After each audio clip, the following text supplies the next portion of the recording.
In the heart of the savannah, there lay a small village called Amvulani, known for its bustling market square and the vibrant songs of its people. Yet, amidst this cheer, one soul walked in perpetual sorrow, Noma, the woman cursed since birth. Noma's life was a shadow of pain and shame. Her body carried the stench of a mysterious ailment, and her face, though once youthful, had aged prematurely, lined with despair. Mothers whispered to their daughters to avoid her, children mocked her as she passed, and no man dared to stand within her shadow. The elders of the village claimed her curse stemmed from the sins of her parents, who had conspired with thieves to rob the village grain store long ago. The villagers believed her suffering was a reminder of the ancestors' displeasure. Noma had spent years traveling to distant lands, seeking healers and wise men, but all had failed to cure her. One fateful market day, a murmur spread through the crowd. A healer of great renown, Bekezitha, had arrived. His reputation as a man of wonders preceded him, and villagers scrambled to present their afflictions, each eager to be first in line. Noma watched from a distance, hesitant. The crowd was dense, and she knew her presence would draw whispers and sneers. Yet, something in her heart stirred, a quiet hope. She approached slowly, clutching the last calabash of clean water she had fetched that morning.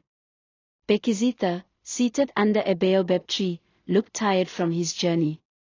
Though the villagers clamored for his attention, not one thought to offer him refreshment. Noma, unnoticed by the crowd, stepped forward and placed the calabash in his hands. "You have traveled far," she said, her voice soft. "Please drink." The healer's eyes met hers, and for a moment, silence fell. He accepted the water and drank deeply.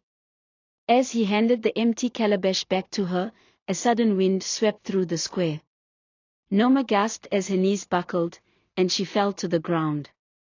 The market square stilled, all eyes fixed on her. Slowly, she rose to her feet, her body light and strong. Her skin glowed with the youth she had thought lost forever, and the foul odor that had plagued her was gone. Her face, once marked by sorrow, radiated beauty. Bekezitha smiled and spoke in a voice that carried through the crowd. "Your kindness has healed you, Noma. Go and sin no more, for the burden of your ancestors is lifted." The villagers stared in awe, their jeers turning to praise. Men who had once avoided her now gathered, their eyes wide with admiration. Women whispered in astonishment, marveling at her transformation. Children, who had mocked her before, ran to touch her hands as if her beauty might rub off on them. For the first time in her life, Noma felt truly alive. Yet, she remembered Bekezitha's words and chose to walk humbly, her heart filled with gratitude. She used her newfound joy to spread kindness, teaching the villagers that compassion could heal even the deepest wounds.